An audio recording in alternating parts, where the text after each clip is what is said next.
वचनों में कह रहा था कि आज पूर्णिमा और ग्रहण दोनों का संयोग बताता यह है कि आपका भी जीवन कितना भी पूर्णता से भरा क्यों न हो, आपके भी जीवन में कोई न कोई ग्रहण आएगा, कोई न कोई समस्या आएगी, आती ही है, परेशानी आएगी भी और आती भी है। उस परिस्थिति में आपको करना क्या चाहिए? शिक्षा लीजिए उस चांद से कि थोड़ी देर शाम से अभी तक 9 बजे तक ग्रहण में रहेगा, लेकिन वह रो नहीं रहा है, थोड़ी देर के बाद फिर वह मुस्कुराते हुए निकलेगा। सूर्य पर ग्रहण लगता है, वह रोता नहीं है, बस जानता है कि सत्य परेशान होता है, पराजित नहीं होता है, थोड़ी देर के बाद वह मुस्कुराते हुए निकलता है। उसी प्रकार से आप समझें कि आपका जो जीवन है वह जीवन चलते चलते कभी न कभी आपके भी जीवन पर आपदा का, विपदा का, समस्या का, उलझन का कोई न कोई ग्रहण आया भी होगा, कोई न कोई ग्रहण आएगा भी। उसके लिए आपको हमेशा तैयार रहना है और उस तैयारी में रोना नहीं है, दुख में उलझना नहीं है, बस एक भरोसा और एक विश्वास के साथ कि हम इस भंवर से निकल जाएंगे, ऐसा भरोसा करके जिंदगी को प्रेम और मधुरता के साथ जीते चला जाना है। इसको जीने के लिए मैंने कहा कि आप बाहर कोई उपाय ना करें, भीतर से आप मजबूत हो जाएं, क्योंकि बाहर की दुनिया जैसी है सबके लिए वैसी है, अंतर बाहर के दुनिया में किसी के लिए नहीं होता है। जिस समय दुनिया रहा होगा राम के लिए वैसा, रावण के लिए भी दुनिया उस समय वैसा ही रहा होगा ना। राम के लिए यदि दिन रहा होगा तो ऐसा नहीं कि रावण के पक्ष में रात हो गया होगा, एक मैदान में दोनों खड़े होंगे तो राम के लिए भी दिन होगा। घाव 2 प्रकार का होता है, एक बाहर का घाव और दूसरा भीतर का घाव। बाहर का घाव उतना परेशान नहीं करेगा, भीतर का घाव जितना परेशान करता है। भीतर के घाव को मिटाने का क्या उपाय है? तो याद रखिए, घाव चाहे कोई हो, उसको मिटाने का एक ही उपाय है, और वह उपाय क्या है? यदि बाहर का घाव आपको परेशान कर रहा है तो आप मेडिकल में जाकर के मेडिसिन खरीदिए। मेडिसिन समझते हैं ना? मेडिसिन का मतलब क्या होता है? दवाई। यदि बाहर का घाव आपको, ध्यान से सुनिए, यदि बाहर का घाव आपको परेशान कर रहा है तो मेडिकल में जाकर के आप मेडिसिन खरीदिए, और यदि आपको भीतर का घाव परेशान कर रहा है तो सत्संग में आकर के आप मेडिटेशन खरीद लीजिए। बाहर के घाव का समापन मेडिसिन करता है और भीतर के घाव का समाधान मेडिटेशन करता है, अर्थात यह सत्संग करता है, यह ध्यान करता है, साधना करता है। भीतर में उतरने की कला केवल और केवल सत्संग के द्वारा दिया जाता है। जो व्यक्ति संसार के आफत और विपदा से बचे रहना चाहते हैं उसे अपने भीतर को मजबूत बनाना होगा। भीतर जब आपका मजबूत होता है तो सोच सकारात्मक होती है, और भीतर जब आपका मन कमजोर होता है तो सोच नकारात्मक होता है। और दुनिया में अधिकांश दुख केवल और केवल नकारात्मक सोच के चलते हैं। इसको एक उदाहरण से समझिए। एक पिता अपने बच्चे को गोद में लिया हुआ था, बच्चा बहुत छोटा था, लगभग 1-2 बरस का। तो पिताजी बच्चा को गोद में लिया, अब बच्चा के हाथ में 2 ठो सेब दे दिया। ध्यान से सुनिए बात को। बच्चे के गोद में, बच्चा को गोद में लिया, बच्चे की उम्र मात्र 2 साल, ज्यादा समझदार नहीं था, और उस बच्चे के हाथ में 2 सेब दे दिया। देखो नकारात्मक दृष्टि और सकारात्मक दृष्टि में क्या अंतर है। सकारात्मक दृष्टि हो तो सुख कहीं से भी ले सकते हो, और नकारात्मक दृष्टि हो तो कहीं से भी दुख उठा के अपने कपार पर आप रख लोगे। बच्चा उसी का है। बच्चे की उम्र 2 बरस, वो बिल्कुल नासमझ कहो उसको, नादान। बच्चा पिता के गोद में है और 2 सेब बच्चे के हाथ में है। पिता ने दुलारवश कहा बच्चे से कि बेटा ये क्या है? तो बच्चे ने कहा सेब है। कहा क्या करोगे इसको? तो कहा खाएंगे। तो कहा 1 ठो हमको भी दो ना। पिता कहता है कि 1 ठो हमें भी दो। तो बच्चा झट से क्या करता है, दाएं हाथ में जो सेब रखा था उसमें दांत काट करके खाने लगता है। तो पिता जो मांग रहा था तो पिता को नहीं दे करके उसको खुद खाने लगा। तो पिता थोड़ा सा मुंह लटक गया पिताजी का, लेकिन फिर भी थोड़ा धैर्य था कि अच्छा एक ही हाथ वाला खाया है, दूसरा में है। तो कहा बेटा अरे तुम सेब खा रहे हो, एक ठो हमको भी दो ना। बच्चा जो दूसरे हाथ में सेब रखा हुआ था उसको भी खाने लगा। पिता इतना नाराज हुआ कि बच्चे को गोद से छोड़ दिया, जाओ गोद में लिए हुए हैं, तुमसे सेब मांगे, लेना तो था नहीं, केवल उसके भाव को परखना चाह रहा था कि हमको देता है कि नहीं देता है। पिता नाराज हुआ। आपको क्या लगता है पिता की नाराजगी ठीक है कि गलत है? इसमें कुछ लोग कहेंगे कि ठीक है, लेकिन देखो इसके आगे की बात पहले सुनो। तो पिता ने बच्चे से कहा कि बेटा सेब खा रहे हो, हमको भी दो ना। बच्चा झट से दाएं हाथ वाले को मुंह में लेता है। पिता समझा कि अपना खा रहा है, मैंने कहना चाहता है कि हम नहीं देंगे। दूसरे बार फिर कहता है कि बेटा सेब दो ना। बेटा क्या करता है, ये वाला भी मुंह में झट से मार लेता है। पिता बिल्कुल ये समझ लेता है कि मैंने ये कहना चाहता है कि हम सेब नहीं देंगे, दोनों हम खाएंगे। अर्थ यही निकलता है। और यह अर्थ निकाल करके पिता उसको झट से गोद से छोड़ दिया। बच्चे को चोट लग गई, बच्चा रोया तो, लेकिन उस बच्चे ने बड़ी मासूमियत से कहा कि पिताजी आप हमें क्यों छोड़ दिए, चोट लग गई हमको। तो पिता उस समय गुस्सा में आ गया, क्योंकि उसके भावना को ठेस लगी कि हम मांगे और हमको दिया नहीं। तो उसने कहा झट लाला यहां से भागो, तुमसे सेब मांगे तुम हमको दिए नहीं। देखो मासूम बच्चा क्या कहता है, पिताजी हम तो आपको देने के लिए ही सेब को खाए थे। कहा देने के सेब खाने की क्या जरूरत है, जब देना चाह रहे थे हमको, हम मांगे तो हमको सेब दे देता ना जी। सेब को तुम दांत काट करके खा क्यों लिया? उस बच्चे ने कहा कि दोनों सेब को खा करके हम टेस्ट कर रहे थे कि दोनों में से मीठा कौन है, और जो सबसे ज्यादा मीठा होता हम वो आपको देना चाहते थे, इसलिए हम दोनों सेब में दांत काट लिए। अब बताओ कि उस बच्चे को छोड़ना ठीक था, गोद से नीचे रखना ठीक था जी? गोद से नीचा रखना ठीक नहीं था। किसी के भावना को, उसके सिर्फ काम को देख करके उसके भावना का हम मूल्यांकन नहीं कर सकते। पिता उस बच्चे को उठा के गोद से छोड़ क्यों दिया? इसलिए कि उन्होंने सिर्फ इतना देखा कि हम सेब मांगे और हमको नहीं दे करके वो खुद दांत काट लिया। लेकिन उसमें उस बच्चे की क्या भावना छिपी हुई थी, उस भावना के तह तक पिता की दृष्टि नहीं जा पाई। बच्चे ने कहा कि मैं देने के लिए ही तो दांत काटा। का क्यों? कहा इसीलिए कि हम टेस्ट यह करना चाहते थे कि दोनों में से मीठा कौन है, और जो सबसे ज्यादा मीठा होता हम वही सेब आपको देने वाले थे। सकारात्मक दृष्टि आपको कार्य के गर्भ में जाकर के भाव तक लेके चला जाता है। नकारात्मक दृष्टि केवल ऊपर ऊपर रखता है, और सकारात्मक दृष्टि आपको हर एक कार्य के अंतिम तल में उसका भाव क्या छिपा हुआ है, उसकी भावना क्या छिपी हुई है, वहां तक लेके चला जाता है।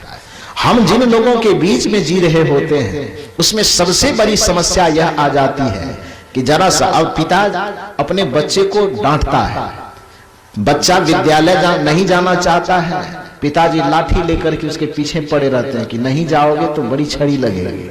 अब पिता कोई कसाई तो नहीं है, कार्य यह दिखाई दे रहा है कि छड़ी लेके मारने जा रहा है, लेकिन भावना क्या है? भावना कितना उत्तम है, भावना सर्वोत्तम है। भले ही पिटाई की योजना बन रही कि पीटेंगे, पीटना एक हिंसा है कि हम तुम्हें मारेंगे, लेकिन उस मारने के पीछे भावना कितनी अच्छी है। यदि कोई निगेटिव नकारात्मक अर्थ में देखे, बच्चा देखता है, हम लोग को याद है कि जब पढ़ने नहीं जाते थे, बदमाशी करते थे, तो पिताजी बड़ी पिटाई करते थे, माँ थोड़ा कम मारती थी, लेकिन पिताजी तो देखने के साथ लगता था कि अब तुरंत स्कूल चला जाना चाहिए। छड़ी लेके दौड़ते थे। तो हम लोग जब पढ़ने जाते थे तो सब बच्चे 5-10 बच्चे आपस में जाते थे, तो सब अपना अपना बताता था कि आज हमको भी मार लगी, हमको भी मार लगी। और आपस में हम जितने 5-6 बच्चे थे सब मीटिंग करते थे कि वो लोग बड़े हैं तब हम लोग को इतना सताते हैं, हम लोगों को बड़े होने दो, और जब वो मारने के लिए आएंगे तो हम लोग भी छड़ी ले लेकर के उन लोगों को मारेंगे। योजना बनाते थे। लेकिन आज जब बड़ा हुए तो क्या हुआ? बड़ा होने के बाद यह पता चला कि उन लोगों की उस छड़ी की, उन तमाचे की कृपा है कि आज हम लोग सभ्य बन करके सभ्यता के साथ, मर्यादा के साथ उठना जाने हैं, बैठना जाने हैं, खाना जाने हैं, चलना जाने हैं, बोलना जाने हैं।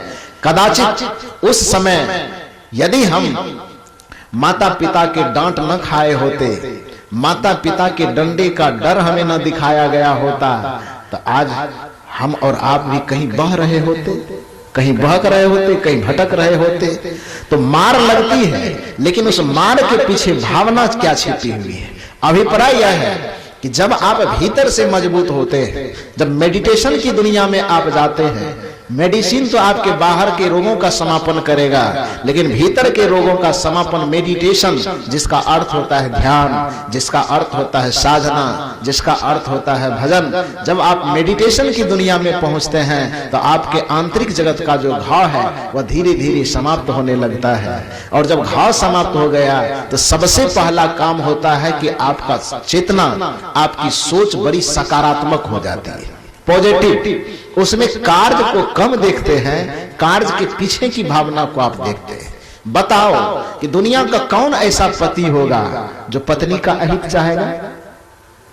कुछ नालायक को छोड़ करके, जो नालायक हो जाए तो उसकी बात नहीं हो रही है, लेकिन समान स्तर में कौन ऐसी पत्नी होगी जो पति का अहित चाहेगा? उत्तर निकलेगा नहीं चाहेगा।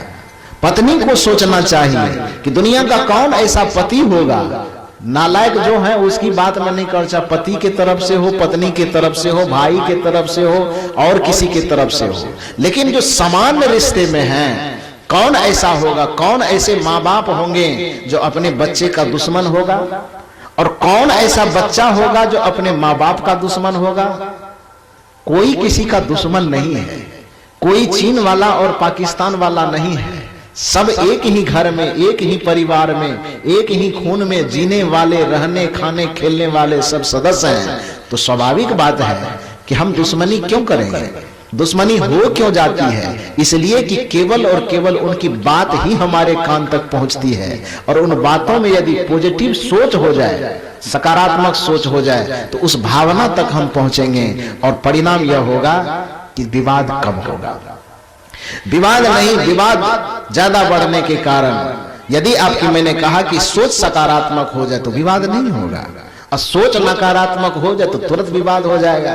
बांका जिला में मेरा कार्यक्रम चल रहा था, जो पुराने हमारे लोग हैं वो हमारे तबला वादक को जानते हैं, रामाकांत जी नाम है, तो उसी के गांव में कार्यक्रम हो रहा था। आज से लगभग 9 वर्ष पहले की बात है। उस समय हम भी छोटे, बहुत छोटे थे, और सब लोग, सत्संग शाम में होता था, दिन में नदी किनारे सब घूमने के लिए चले जाते थे। उसके घर के बगल में एक नदी बहती थी, तो सब जाते थे 4-5 आदमी टहलने के लिए।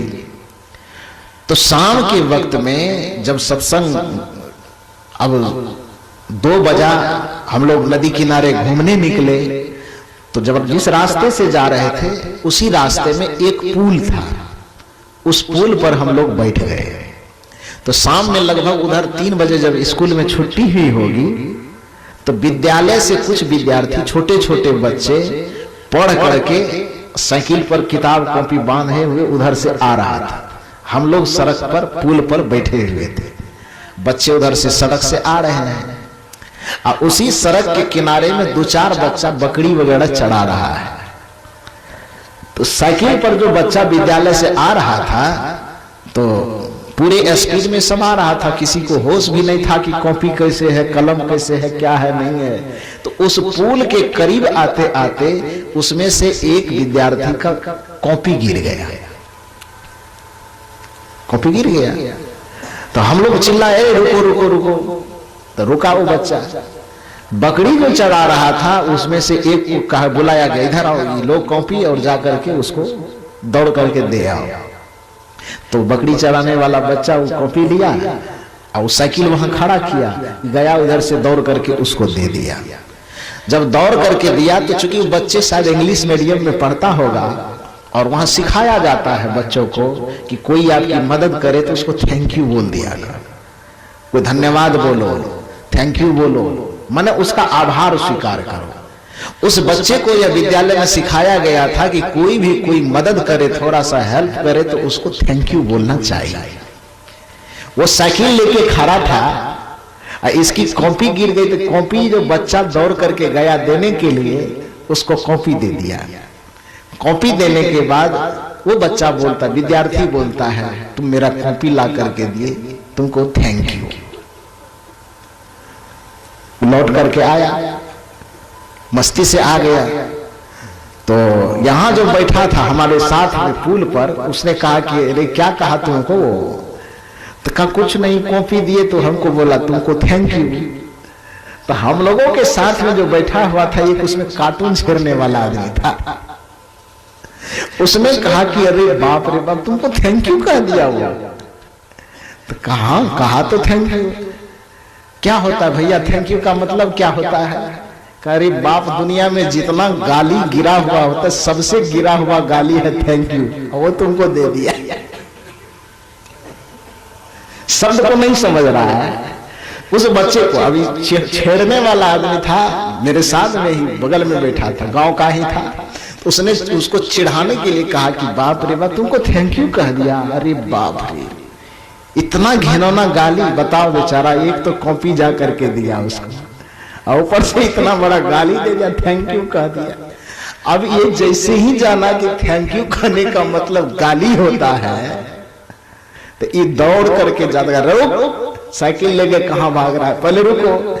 दौड़ करके पकड़ता है, कहता तुम हमको इतना खराब गाली दिया है, तुमको थैंक यू, तेरे माँ को थैंक यू, तेरे बाप को थैंक यू, तेरे नाना दादा काका मामा पूरे खानदान को थैंक यू। गाली देके वो अभी आ गया,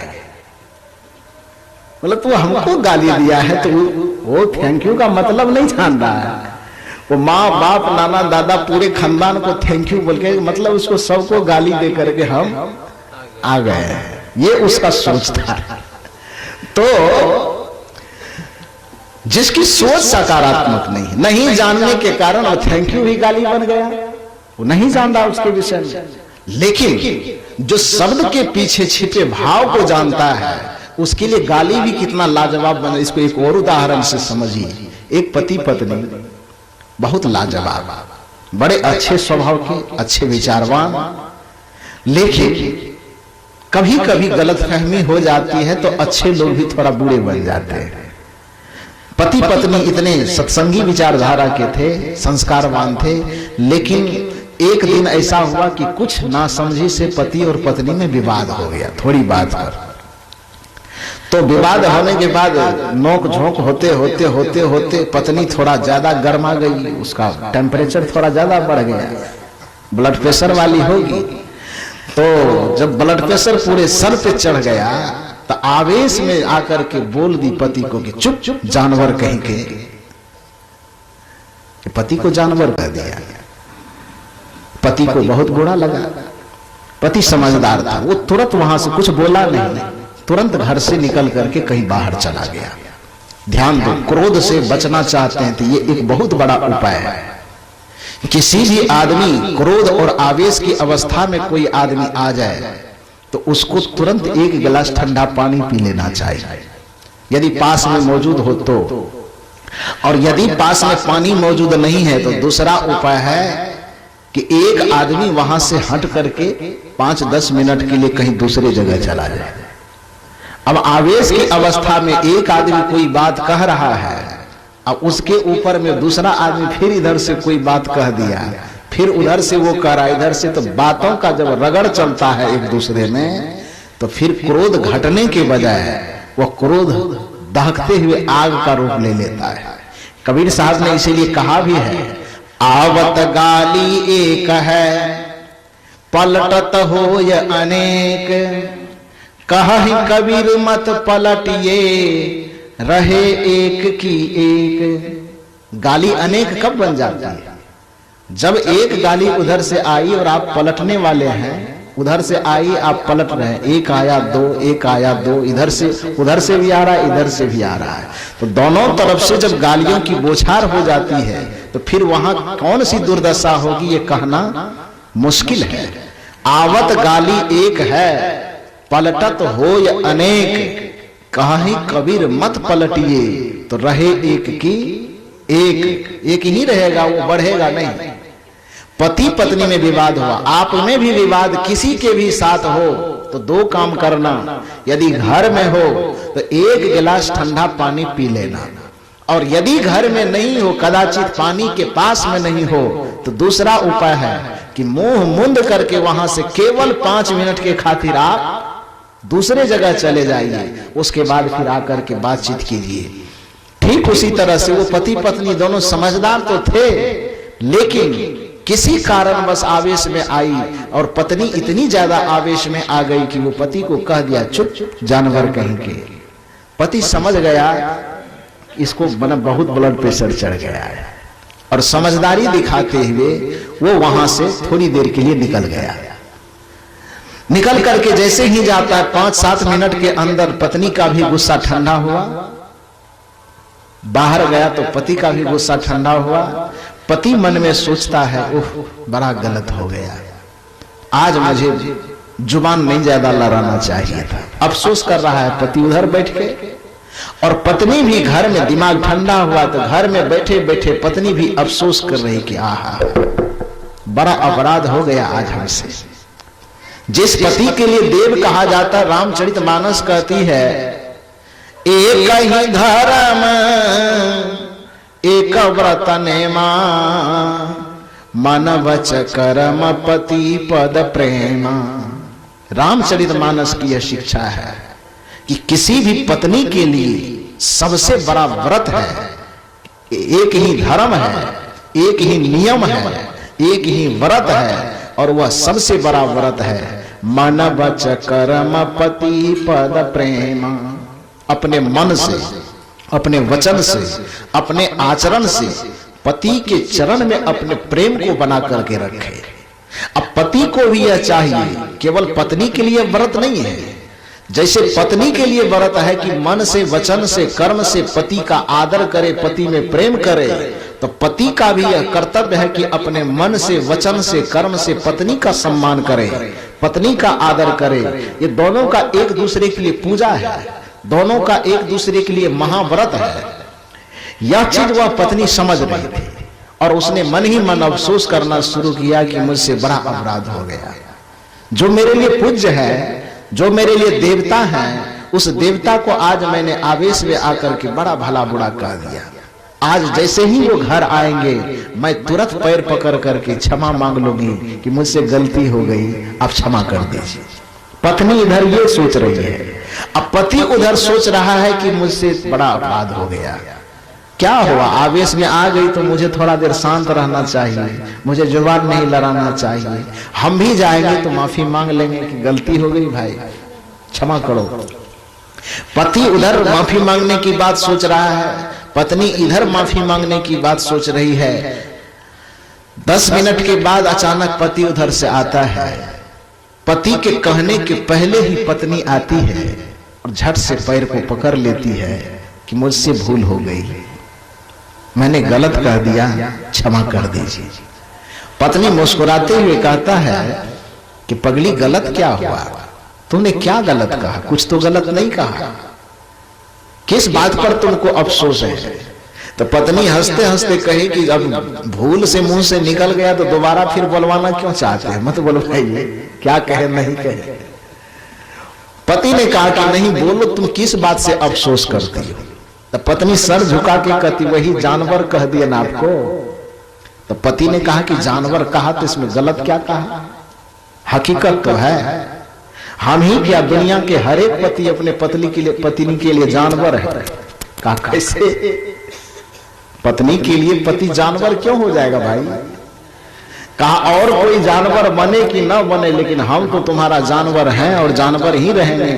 अब पत्नी बड़ा आश्चर्य से देखे कि एक बार जानवर कह के हम फंस गए हैं, ये तो अब जिंदगी भर कह रहा है कि हम जानवरे हैं। कहा पत्नी ने आश्चर्य भरे निगाह से पूछा कि कैसे अपने आप को जानवर कह रहे हैं? कहा जानवर इसलिए कह रहे हैं कि हम तुम्हें इतना प्रेम करते हैं कि हम तुम्हें हमेशा अपनी जान कहते हैं, और मैं तुम्हारा वर हूं, अर्थात पति हूं। वर मन दूल्हा, वर मन पति। तुम हमारी जान हो और हम तुम्हारे वर हैं, तो दोनों मिलकर के एक जान और दूसरा वर, तो हम दोनों क्या हो गए? जानवर हो गए कि नहीं हुए? तो दिक्कत क्या है? जो है वही तो तुम बोली हो। अर्थ इससे क्या निकलता है कि जब शब्दों की गहराई में जाकर के भाव की तरलता को देखा जाता है तो बुरे शब्द भी अच्छे बन जाते हैं, और जब शब्द की गहराई में जाकर के भावना को नहीं देखा जाता है तो उस जगह पर थैंक यू भी गाली बन जाता है, और भाव को देखा जाता है तो जानवर भी एक अच्छा महत्व लेने वाला शब्द बन जाता है।